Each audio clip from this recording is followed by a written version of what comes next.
हम senior pastor के संदेश को सुनेंगे जिसका शीर्षक है प्रभु मसीह है। मसीह में प्रिय भाई और बहनों, शाखा कलीसिया और स्थानीय कलीसियाओं के सदस्य और वो सदस्य जो इंटरनेट के द्वारा इस सभा में शामिल हैं और जीसीएन के श्रोताओं, साल में दूसरी सप्ताहों की तरह नहीं,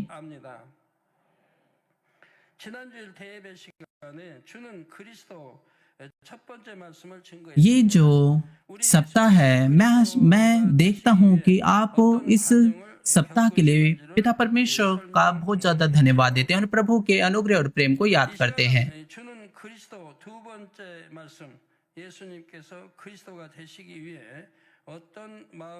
मैंने रविवार को आपको बताया था कि हमारे प्रभु किन चीजों से गुजरे जब वो मसीह बनने के लिए जा रहे थे।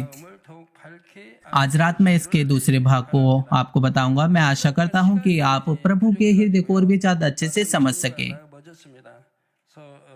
पिछली बार समय की कमी के कारण मैंने जो संदेश है वो बीच में ही रोक दिया था, इसलिए मैं लगातार इसका प्रचार करूंगा और दूसरे संदेश को भी दूंगा। और जो पहले भाग का जो बचा हुआ संदेश है उसको दूंगा और दूसरे जो सत्र है उसको भी मैं बताऊंगा। पिछले रविवार को मैंने आपको बताया था मसीह के अर्थ को, साथ ही मैंने बताया था यीशु की जो पीड़ाएं हैं उसमें निहित अर्थ को भी मैंने आपको बताया था। यशाया 53 अध्याय 5 पद कहता है, हमारी ही शांति के लिए उस पर ताड़ न पड़े कि उसके कोड़े खाने से हम चंगे हो जाएं। एक जो पापी का जीवन है वो ना तो शांति से भरा हो सकता है, ना ही वह समृद्ध हो सकता है। जो कोई भी पाप करता है वह आत्मिक क्षेत्र के नियम के अनुसार शत्रु और शैतान का शिकार बन जाता है। उत्पत्ति 3 अध्याय 14 पद में लिखा हुआ है, तब यहोवा परमेश्वर ने सर्प से कहा, यानी कि शैतान से कहा जिसने सांप को भड़काया था, तू पेट के बल चला करेगा और जीवन भर जो मिट्टी है उसको चाटता रहेगा।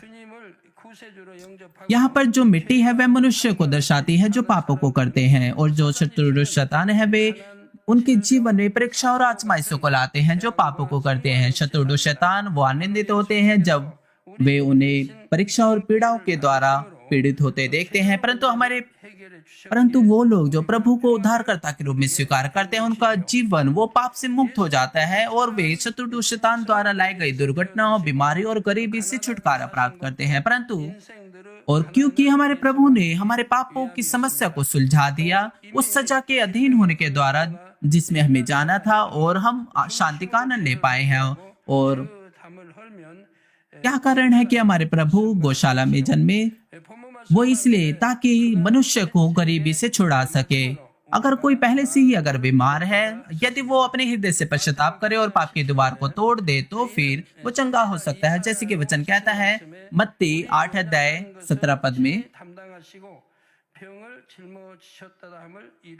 ताकि जो वचन भविष्यवक्ता के द्वारा कहा गया था वह पूरा हो कि उसने अपने आप हमारी दुर्बलताओं को ले लिया और हमारी बीमारियों को उठा लिया। हम सभी पापों से छुटकारा प्राप्त कर पाए हमारे प्रभु के लहू बहाए जाने के द्वारा, क्योंकि उसके कोड़े खाने के द्वारा, उसके लहू बहाने के द्वारा हमने अपने पापों से छुटकारे को प्राप्त किया है, और साथ ही उसके कोड़े खाने के द्वारा हमने बीमारियों से चंगाई को प्राप्त किया है। और जो उस समय कोड़े हुआ करते थे वो बहुत ही ज्यादा घातक हथियार हुआ करते थे, और उसमें कांच के टुकड़े या फिर हड्डियों के टुकड़े पाए जाते थे। और लगभग जो सबसे ज्यादा वेल ट्रेंड जो रोमी सैनिक हुआ करते थे उन्होंने यीशु को कोड़े मारे, और जब कोड़े प्रभु को मारे गए तो उसके जो मांस का जो टुकड़ा है वो उस कोड़ों में फंसकर वो वापस आया और वह अपने ही लहू में भीग गया। हमारे मसीह में प्रिय भाई और बहनों, जब हमारे प्रभु इस सेवकाई को पूरा कर रहे थे उन्होंने नाजुक मानव शरीर में इस कार्य को पूरा किया। हमारे प्रभु ने भूख को सहा, थकावट को सहा, और उसने उस भयानक कोड़ों को सहा, साथ ही बड़ी बड़ी कीलों को और कांटों के ताज के दर्द को भी उसने सहा जब वो क्रूस पर चढ़ाया जा रहा था। क्या ये प्रभु के लिए आसान था क्योंकि वह परमेश्वर का पुत्र था? कदापि नहीं। हमारे प्रभु ने प्रेम की सहमति के द्वारा इन सारी पीड़ाओं पर विजय प्राप्त की, क्योंकि मनुष्य जाति के लिए उसका इतना महान अद्भुत प्रेम था। इसी कारण से वह सारे दर्द और पीड़ाओं को सहन कर पाया, और ये तब उसने किया जब हम पापी ही थे। और यह जो प्रेम था उसका, उसने श्रापित पापियों को बचा लिया जो एक मरी हुई लाश के समान थे। हमारे प्रभु का जो जन्म है वो इतिहास के पन्नों में दर्ज है, यानी कि हम इसको देख, जैसे कि आपके घरों में जो कैलेंडर है, आप उसके द्वारा भी ऐतिहासिक जो तथ्य है उसको देख सकते हैं। हमारे प्रभु का जो जन्म के पहले का जो समय है उसे हम ईसा पूर्वी कहते हैं, और साथ ही हमारे प्रभु के जन्म के बाद का समय हम उसे ईसा के जन्म का वर्ष कहते हैं।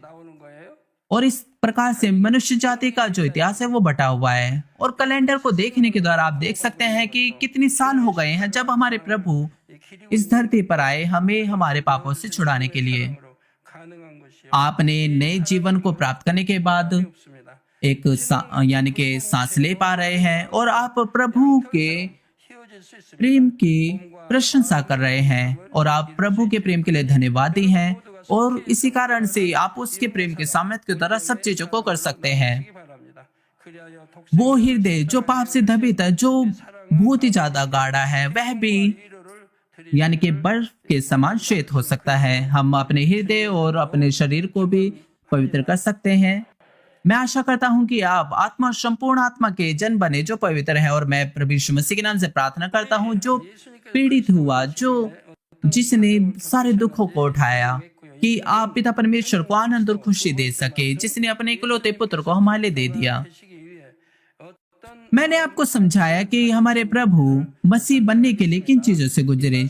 दूसरे भाग में मैं आपको बताऊंगा कि हमारे प्रभु के पास किस प्रकार का व्यवहार था मसीह बनने के लिए। मैं आशा करता हूं कि आप प्रभु के हृदय को और भी ज्यादा अच्छे से समझेंगे। मसीह में प्रिय भाई और बहनों, मसीह बनने के लिए हमारे प्रभु के पास किस प्रकार का व्यवहार था। पहले उसके पास आज्ञाकारिता का व्यवहार था। वो और कुछ नहीं कर सकता था, केवल उसने आज्ञा का पालन किया। वो पिता परमेश्वर की इच्छा के यानी कि उसको पूरा करने के लिए अपने आप को उसने समर्पित कर दिया। हमारे पिता परमेश्वर की इच्छा क्या थी हमारे प्रभु के लिए? वो ये थी कि वह इस सारे संसार में प्रभु को भेजे और वह पापियों के लिए एक प्रायश्चित का बलिदान बन सके। और यही हमारे पाप रहित यीशु ने किया। उसने उस सजा को उठा लिया जिसे अपराधी उठाते हैं। उसने उस सजा को उठाया और वह लकड़ी पर लटकाया गया, जो कि श्राप का एक चिन्ह है, और उसने अपने लहू बहाया और वह मारा गया। और यीशु जानता था इन सारी बातों को। जब अगर वह पिता की आज्ञा का पालन करेगा तो उसे इन सब चीजों से गुजरना पड़ेगा, परंतु उसने आमीन कहा, जैसे कि 2 कुरिन्थियों 1:19 में लिखा हुआ है। क्योंकि परमेश्वर का पुत्र यीशु मसीह, उसमें हाँ और नहीं दोनों ना थी, परंतु उसमें हाँ ही हाँ हुई। उसने ये नहीं कहा कि पिता मैं इसे नहीं कर सकता, मुझे ही क्यों इसे करना है। और उसने इधर उधर यानी के तरीकों को नहीं देखा। ना ही उसने कहा कि पिता परमेश्वर क्या केवल यही एक मार्ग है।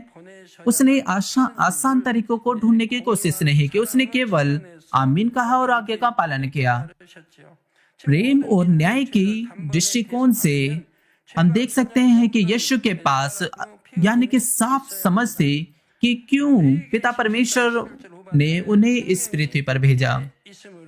वो इसलिए ताकि मनुष्य जो जाति है वह एक ही बार पाप से छुटकारा प्राप्त कर सके। और जैसे कि लिखा हुआ है कि न्याय व्यवस्था 17:11 में, क्योंकि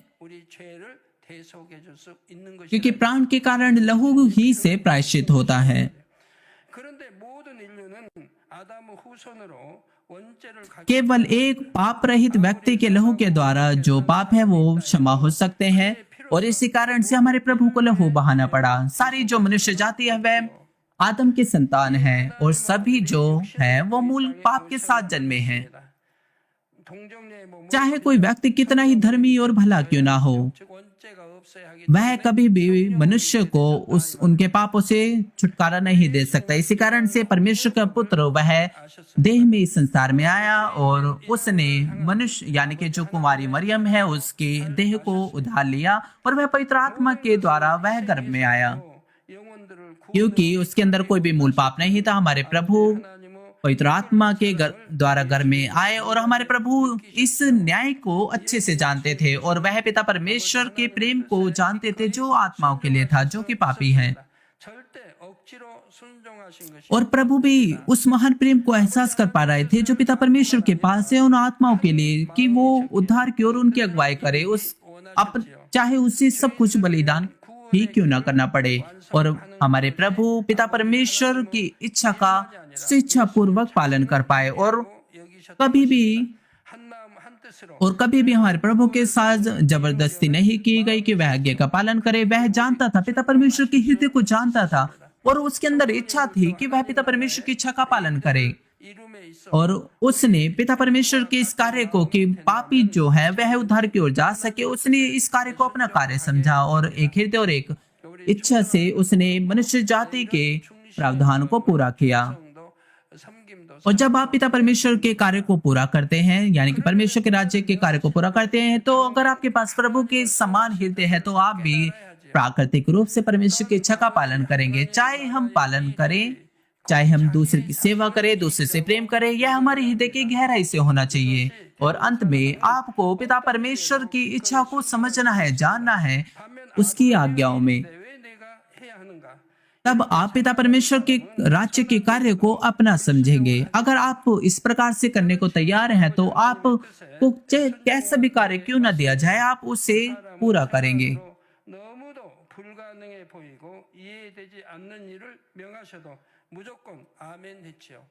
मैंने बिना किसी शंका के पिता परमेश्वर के कार्य को पूरा किया है, यहाँ तक कि अगर पिता परमेश्वर ने मुझे ऐसे कार्य को करने को कहा जो असंभव है, फिर भी मैंने हाँ और आमीन के साथ उस कार्य को पूरा किया है। हाँ, मैंने सोचा कि क्यों पिता परमेश्वर मुझे ऐसा करने को कह रहे हैं और मैं नहीं समझ पाया कि पिता परमेश्वर ने क्यों कहा है, परंतु मैंने बस आज्ञा का पालन किया और आमीन कहा।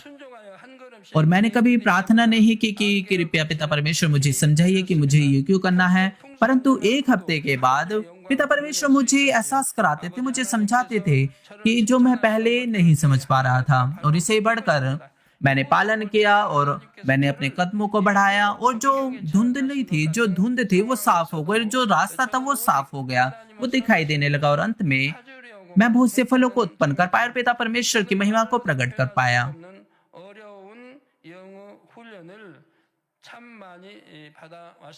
यह बहुत सी चीजों में से एक है कि पिता परमेश्वर ने मेरी प्रशंसा की।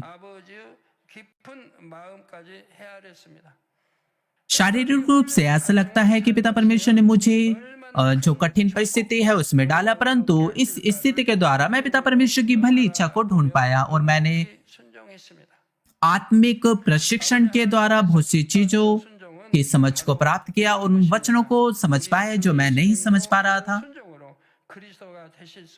और मैं प्रशिक्षण के बाद मैं इस प्रकार की आज्ञाकारिता को प्राप्त कर पाया जिससे पिता परमेश्वर प्रसन्न होते हैं। और इस प्रकार की आज्ञाकारिता के द्वारा हमारे प्रभु भी वो मसीह बने।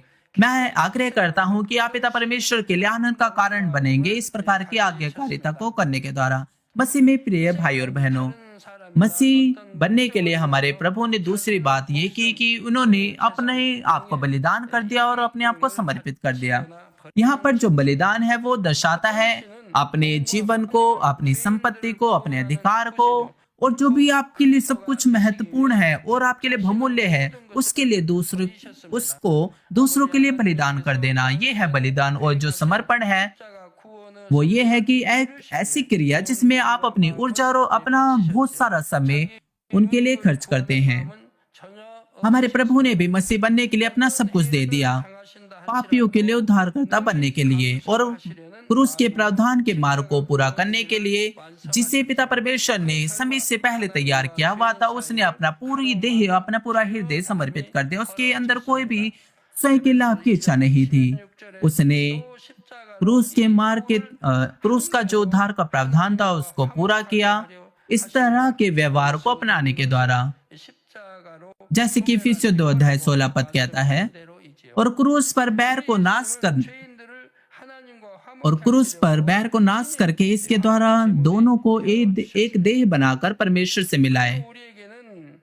पापियों को परमेश्वर से मिलाने के लिए जो यीशु है वह प्रायश्चित का बलिदान बन गया और उसने हमें मेल मिलाप का कर्तव्य दिया, जैसे कि 2 कुरिन्थियों 5:19 में लिखा हुआ है,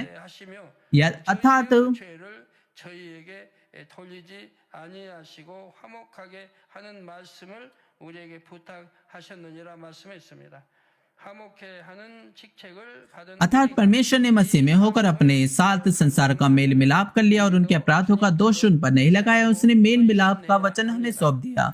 इसलिए मेल मिलाप के इस कर्तव्य को पूरा करने के लिए आपको भी अपने आप को बलिदान करना है, समर्पित करना है, जैसे हमारे प्रभु ने किया। हम आशा नहीं कर सकते कि हम बिना बलिदान किए हुए सब लोगों के साथ शांति बना सके। विशेष रूप से यदि आप परमेश्वर के कार्यकर्ता बनना चाहते हैं और परमेश्वर के दास बनना चाहते हैं, तो आपको तैयार हो जाना है अपने आप को समर्पित करने के लिए, अपने आप को बलिदान करने के लिए। जैसे कि लूका 14:26 में लिखा हुआ है, यदि कोई मेरे पास आए और अपने पिता और माता, पत्नी, लड़के बाल और भाइयों और बहनों वरन अपने प्राण को भी अप्रिय ना जाने, तो वह मेरे चेला नहीं हो सकता। और जो कोई अपना क्रूस ना उठाए, वह मेरे पीछे ना आए, वह भी मेरा चेला नहीं हो सकता।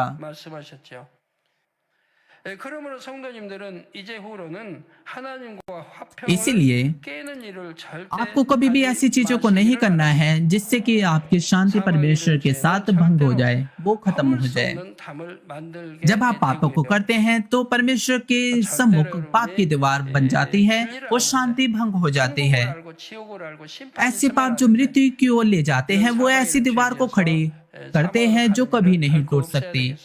आप सत्य को जानते हैं, आप स्वर्ग और नरक के बारे में जानते हैं, आप जानते हैं कि न्याय होगा और आपको कभी भी ऐसे पापों को नहीं करना है जो मृत्यु की ओर ले जाते हैं, कभी भी नहीं। यदि आप परमेश्वर के साथ शांति बनाए रखे हुए हैं तो आपके अंदर साहस होता है कि आप परमेश्वर से जो कुछ भी मांगेंगे आप प्राप्त करेंगे और आप अपने उत्तरों को भी प्राप्त करेंगे, जो कुछ भी आपके अंदर इच्छा होगी। और इससे बढ़कर यदि आप मनुष्य के साथ शांति बनाए रखे, सभी मनुष्य के साथ, तो आप परमेश्वर की सच्ची संतान बन जाते हैं। अगर आप परमेश्वर की सच्ची संतान बन जाते हैं तो आपका जो आत्मिक अधिकार है वो एक अलग ही स्तर पर होगा। जिस प्रकार हमारे प्रभु ने परमेश्वर के सामर्थ्य को परमेश्वर के पुत्र के रूप में प्रकट किया, तो आप भी इस प्रकार के योग्य व्यक्ति बन जाएंगे।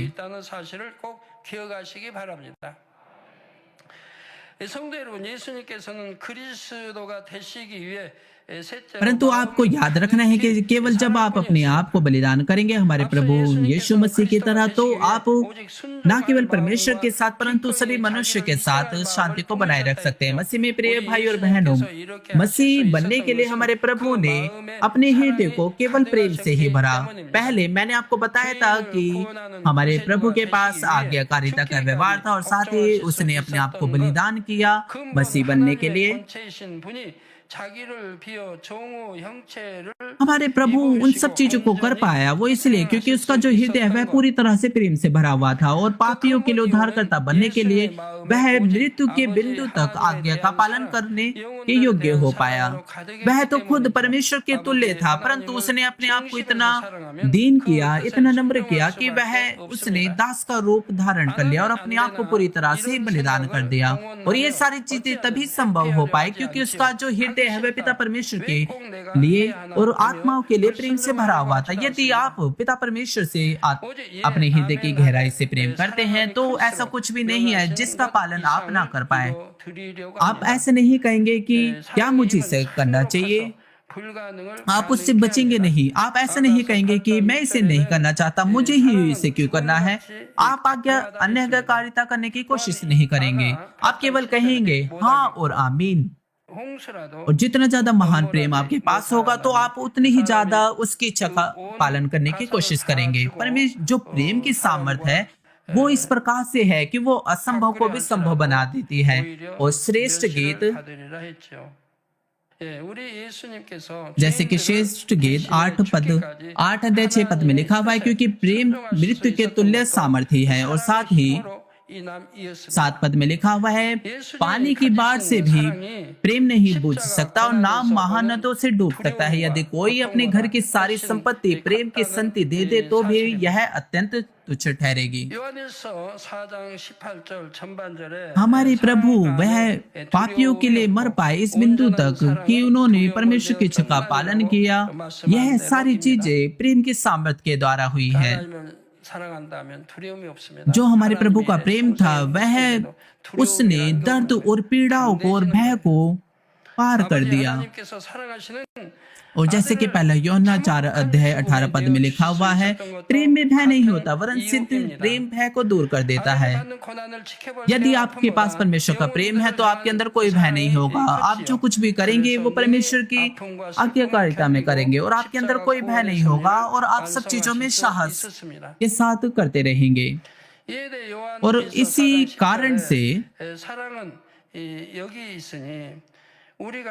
कारण से हमारे पिता परमेश्वर वो अपने इकलौते पुत्र को देख पाए। और इस बारे में पहला यूहन्ना 4 अध्याय 10 पद कहता है,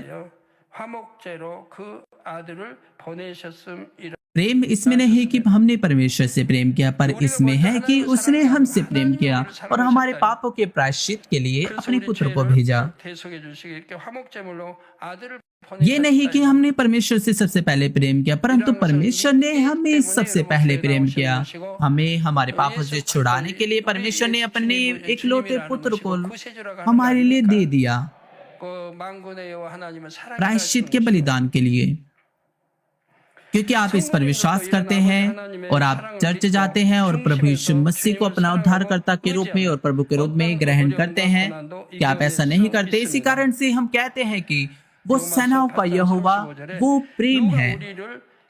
अगर आप पिता परमेश्वर के इस प्रकार के प्रेम पर विश्वास करते हैं और हमारे प्रभु के ऊपर अपने हृदय की गहराई से निर्भर रहते हैं, तो आप किसी भी परिस्थिति में, किसी भी पीड़ाओं में और मुश्किलों में विजय प्राप्त कर सकते हैं। जैसे कि रोमियो 8 अध्याय 35 पद में लिखा हुआ है, कौन हमको मसीह के प्रेम से अलग करेगा? क्या क्लेश, क्या संकट या उपद्रव, अकाल, नंगाई, जोखिम या तलवार? और रोमियो 8 अध्याय 7 पद में भी लिखा हुआ है, परंतु इन सब बातों में हम उसके द्वारा जिसने हमसे प्रेम किया है जैवन से भी बढ़कर है। मैं खुद बहुत सी अग्निमय परीक्षाओं से गुजरा हूँ और मेरी 30 साल की सेवकाई में मैंने प्रेम की सामर्थ्य के द्वारा सब चीजों पर विजय प्राप्त की है।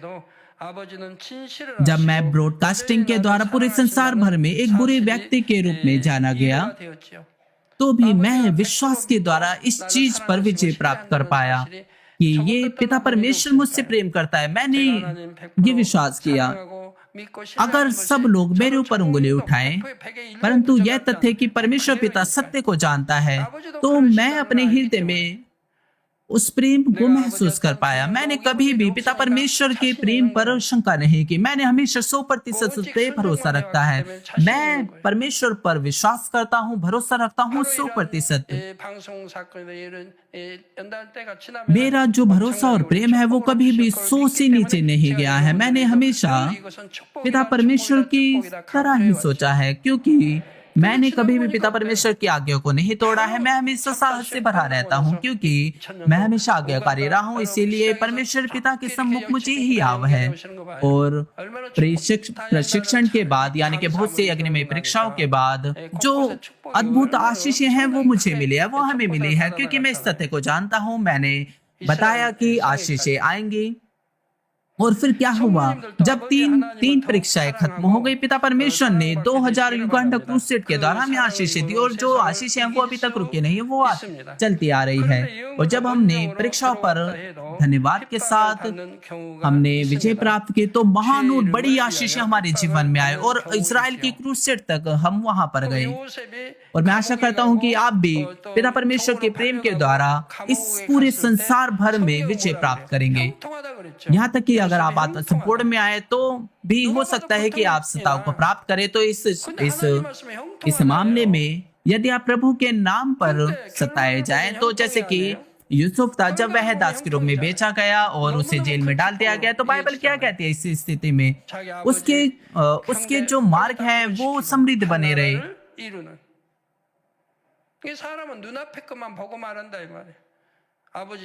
अंत में क्या हुआ? क्या वह समृद्ध हुआ या नहीं? जो यूसुफ था वह बहुत महान आशीष को प्राप्त कर पाया अंत में, और वह अपने पिता और अपने भाइयों को और अपने पूरे देश को बचा पाया। जो लोग हैं वो केवल वही बातें बोलते हैं जो वे देखते हैं, परंतु पिता का जो कार्य है वो उसमें हमेशा कदम दर कदम होते हैं, उसमें प्रोग्रेस होती है, और हर एक मामले वो अलग अलग होते हैं। जो प्रेरित पौलुस था, क्या वह शहीद नहीं हुआ? क्या वह जेल में नहीं डाला गया? क्या पतरस जेल में डाला नहीं गया? क्या उनका जीवन भी निष्फल हुआ था? नहीं। ये सब चीजें अंत में, इन सब चीजों के द्वारा उन्हें अंत में आशीष मिली। उन्होंने पिता परमेश्वर को महिमा को और भी ज्यादा प्रकट किया। इसलिए आपको ये जानने की आवश्यकता है, यह संपूर्ण आत्मा के जो लोग हैं वो ये नहीं कि वे जेल जाने से कतराते हैं या फिर शहीद होने से। पिता परमेश्वर के प्रावधान को और भी ज्यादा महिमा देने के लिए और उसकी इच्छा को पूरा करने के लिए जो चीजें हैं वो अलग अलग हो सकती है। और जैसे कि मत्ती 5:11 में लिखा हुआ है, धन्य हो तुम जब मनुष्य मेरे कारण तुम्हारी निंदा करे और सताए, झूठ बोल बोल कर तुम्हारे विरोध में सब प्रकार की बुरी बातें कहें। 주님은 나를 위해 모든 것을 버리셨습니다. 이런 주님을 어찌 사랑하지 않을 수 있을까요? 사랑하면 순종하게 되고 사랑하면 자기를 क्या आप सच में कह सकते हैं कि आप सच में प्रभु से प्रेम करते हैं? प्रभु ने तो सब कुछ आपके लिए बलिदान कर दिया, तो आप कैसे प्रभु से प्रेम नहीं कर सकते? यदि आप सच में प्रभु से प्रेम करते हैं तो उसकी आज्ञाओं का पालन करेंगे। यदि आप प्रेम करते हैं तो अपने आप को बलिदान करेंगे। आइए मैं इस संदेश का निष्कर्ष दूंगा। मसीह में प्रिय भाई और बहनों, हमने फिलिपियों 2:5 में पढ़ा, जैसा मसीह का स्वभाव था वैसे ही तुम्हारा भी स्वभाव हो। वैसे ही तुम्हारा भी स्वभाव हो जैसा मसीह का स्वभाव था। यदि आपके पास हमारे प्रभु का हृदय और स्वभाव हो तो आपके अंदर कैसे बुराई और असत्य भड़क सकते हैं? क्या आप उन्हें अपने हृदय में रहने देंगे? आप उन्हें कभी भी अपने हृदय में नहीं रहने देंगे, आप उन्हें निकाल फेंकेंगे, क्योंकि पवित्र आत्मा आपके हृदय में भवन को बनाता है, मंदिर को बनाता है। यदि आपका हृदय अशुद्ध है तो आपके लिए कोई भी उद्धार नहीं। बाइबल साफ रूप से बताती है, परमेश्वर ने मुझे 1982 में श्वेत सिंहासन के न्याय को दिखाया। यह चर्च की शुरुआती समय था 1982 में, और मैं सोचता हूँ कि परमेश्वर ने मुझे श्वेत सिंहासन को दिखाया और वह पूरी तरह से गंभीर था। यह बहुत ही ज्यादा गंभीर था और यानी कि रोंगटों को खड़े कर देने वाला था। और आप सुई को गिरते हुए उसकी आवाज को भी सुन पाएंगे। पिता परमेश्वर वो न्याय के रूप में सिंहासन पर बैठे और हमारे प्रभु वो डिफेंड कर रहे हैं, वो बचा रहे हैं। और जो मूसा है वह व्यवस्था के नियम के अनुसार वो यानी कि न्याय कर रहा है, और जो 24 प्राचीन है वो ज्यूरी के रूप में कार्य को कर रहे हैं। ये बहुत ही ज्यादा गंभीर दृश्य था, और जिन किसी के भी जीवन की किताब में नाम नहीं लिखे हुए थे उन सभी का न्याय किया जा रहा था, उनको बुलाया जा रहा था। आपका जो नाम है वो जीवन की पुस्तक में है, और एक दिन जब आप प्रभु को स्वीकार करते हैं, पवित्र आत्मा प्राप्त करते हैं, तो आपका नाम जीवन की पुस्तक में लिखा जाता है। परंतु जिनके नाम दर्ज हुए थे, परंतु जब उन्होंने पापों को किया और मृत्यु की ओर ले जाने वाले पापों को किया, और साथ ही वे जो गुस्सा करते हैं, जो अंधकार में जीवन जीते हैं, जिन्होंने वचन के अनुसार जीवन नहीं जिया, तो उनका भी न्याय होगा एक एक करके। तो वो जो न्याय है वो कितना ज्यादा गंभीर है। मैंने कभी भी ऐसे पापों को नहीं किया, ऐसी बातें नहीं चलेंगी। आप कभी भी ऐसा नहीं कह पाएंगे। पिता परमेश्वर के सिंहासन के सामने जी वहां पर एक कांच के समुद्र के समान नदी होगी, और आपके जो सारे पिछले कार्य हैं वो उस नदी में दिखाए जाएंगे।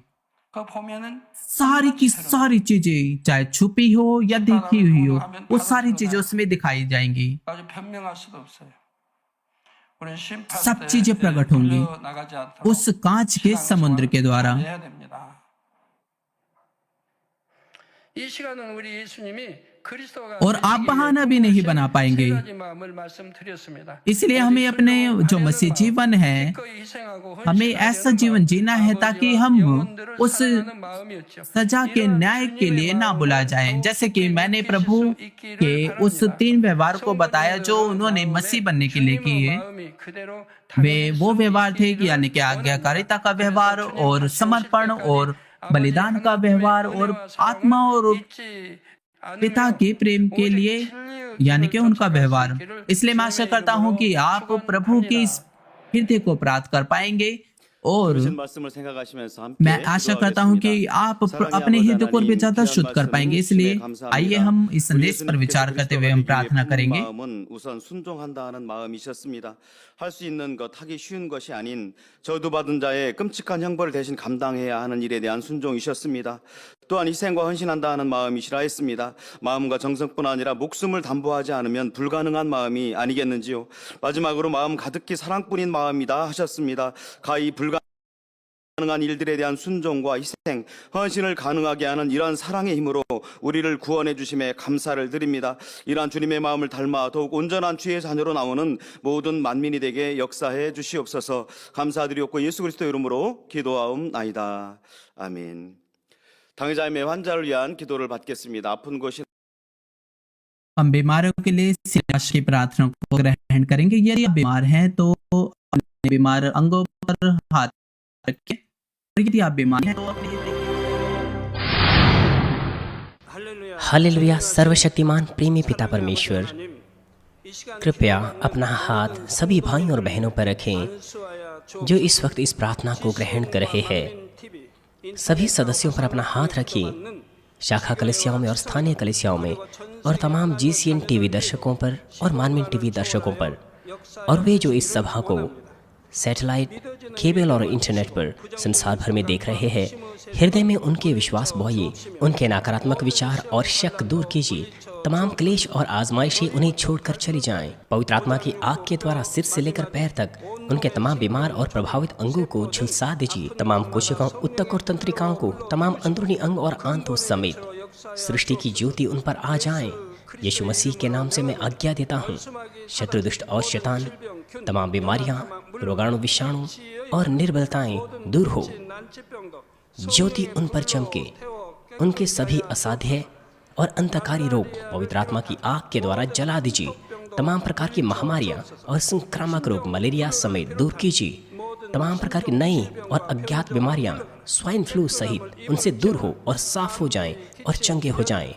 तमाम प्रकार के संक्रामक रोग जैसे कि जुकाम और बुखार उनसे दूर हो। पिता, उन्हें तमाम प्रकार के रोगाणुओं और विषाणुओं और बैक्टीरिया से सुरक्षा दीजिए। तमाम प्रकार के कैंसर्स, पेट के कैंसर, फेफड़े के कैंसर, जिगर के कैंसर, छाती के कैंसर, पेट के कैंसर और आंतों के कैंसर से उन्हें चंगा कीजिए। एड्स, लुकेमिया, दिमागी रक्तघात, उच्च रक्तचाप, धीमा रक्तचाप, हृदय की बीमारी, फेफड़ों की बीमारी, मधुमेह, थायराइड की बीमारी, स्त्री रोग और तमाम सूजन और जलन दूर हो। पोलियो, लकवा, गठिया और हर्निया से उन्हें चंगा कीजिए। तमाम प्रकार के दर्द गायब हो जाएं। पीठ दर्द, सिर दर्द और मानसिक दर्द सहित तमाम प्रकार की मिर्गी, स्वलिनता, उदासी, तंत्रिका रोगों से उन्हें आज़ाद कीजिए। उन्हें तमाम प्रकार के लकवों से खोल दीजिए। वे उठें, चलें और कूदें। वो अच्छी आंखों की दृष्टि प्राप्त करें और अच्छी सुनने की शक्ति प्राप्त करें।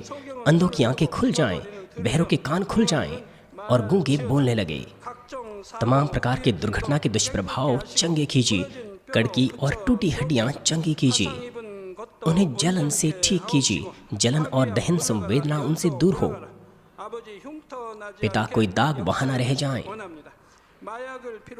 तमाम प्रकार के नशे की लत से, जहर पदार्थ और उनके इस्तेमाल से साफ हो जाओ।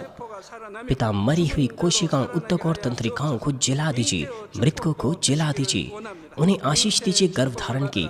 पिता, उन्हें गर्भधारण की आशीष दीजिए।